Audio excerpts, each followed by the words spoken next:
So I know this video is going to be a little bit different than my content normally is, because it's not specifically related to disability.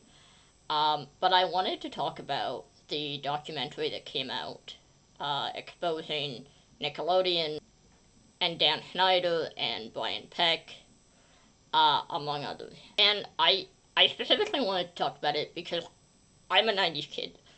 I grew up with Nickelodeon. I absolutely loved all that. I loved The Amanda Show. Amanda Bynes was probably my favorite actress as a kid. All that, as a kid, it was hilarious. As a kid, I would fall over laughing because it was so funny. And, I had already heard about Dan Schneider. I knew most of the stuff that was talked about in the documentary. Of course, I didn't realize that as a kid, and I'm sure that's why he thought he could get away with the stuff that he did, because kids wouldn't pick up on it. And, for a lot of kids in the 90s, your parents put you in front of a TV set and then went and did whatever they needed to do. They weren't consistently watching the shows with you to make sure that they were appropriate. And on a channel like Nickelodeon, I would assume that their presumption was that they're kids' shows. Of course they're going to be fine. Which, is really unfortunate in the sense that if they had seen it and they had realized, maybe something would have been done a lot sooner. But I specifically wanted to talk about it for a couple reasons. First of all, Amanda Bynes. Like I said, she was probably my favorite actress as a kid. I absolutely loved The Amanda Show. I can still hear the show in my head when I think about it. That was how much I loved The Amanda Show. And the Penelope Tate thing, I certainly did not know that. I legitimately thought it was Penelope Tate. Not that I would have known any better even if I did, but definitely not something that I picked up on. But what happened to her, in terms of her mental health crisis and everything that went on, it honestly disturbed me so greatly, because people were awful to her. Like, I remember, Twitter is its own pile of voting trash, but I remember being on Twitter when all of this was happening, when she was arrested and all of this stuff. And I just remember people were just mocking her and saying all of these horrible things about her, and it was just awful. And I think the reasons that I looked at it differently was because I had heard about what kind of a creep Dan Schneider was. But yeah, it was really difficult to see that. I'm glad with the release of this documentary that people are starting to see that and understand what was probably going on. But the other side of that, of course, is that there's people out there that are saying, well, hopefully she'll come forward and share her stories and talk about what happened to her. And maybe she will, or maybe she won't. And I've heard a lot of people say it's because they signed those agreements and took the money that was offered. Well, yeah, that's part of it. The other part of it is that it's one thing to get on camera and share your story and have people take an interest and all that stuff.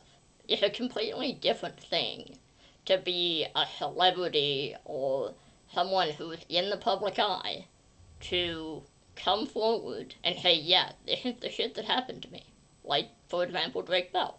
And it takes a lot of bravery and courage to, come out and share your story regardless of who you are. But when you were a child actor who was potentially traumatized by your experience, and you have had mental health issues and other circumstances because of that traumatic experience, coming forward and telling your story can be very therapeutic in the sense that, you're getting it out and the public is saying all of these, things like, I'm so sorry, and all of that stuff. It can be incredibly therapeutic. But if we all know, as much as the internet is full of nice, kind, amazing, wonderful people, it's also full of hateful, horrible, awful, awful people. The kind of people that if certain people shared their story might say things and comment things that would be really dangerous for somebody who has mental health issues to hear, to read. I'm not saying that is why she might not come forward. I'm just saying it's a possibility. And I think we have to be mindful of that.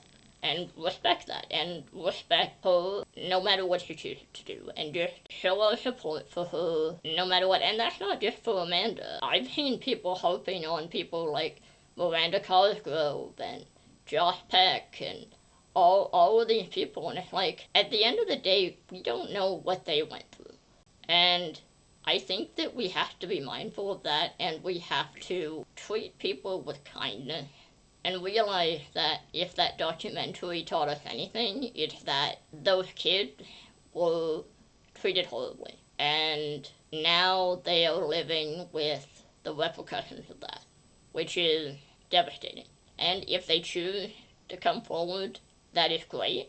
But if they don't, we just have to respect that. We have to respect people. And we also just have to respect that not everything has to be public. We don't know, unless I'm wrong, which if I am, let me know in the comments. But I don't think we know if Josh Peck was aware of what happened to Drake Bell. So if the documentary was the first that he heard of it, was the first time that in 25 years that he had been aware of it, that is going to be daunting and shocking and horrible and traumatizing, maybe. So having people hope on him because, he didn't say something sooner and deleting comments and all that, I think maybe because he potentially had just found out that his co-star had been abused and he knew nothing about it, maybe he just needed some time to process and to understand or try to understand his feelings about that. Again, I don't know, this is just speculation, but I just think that you never truly know how somebody is feeling or what somebody is thinking or how somebody is processing something or even what's going on in somebody's life. You can never truly know that, especially when it comes to a celebrity. So, can we just leave people alone and not pester them and bully them and potentially re-traumatize them by just hounding them like crazy? Because, yeah, being on that documentary and speaking up took a lot of courage. It did. And just because some people didn't or can't or won't, it doesn't mean that they're bad people. It doesn't mean that they're defending Brian Peck or Dan Schneider. It doesn't mean any of that. So we have to just stop assuming that our perceptions are always reality, because we don't know. There's a lot that we probably don't know behind the scenes. So let's just be kind, be patient, and be respectful.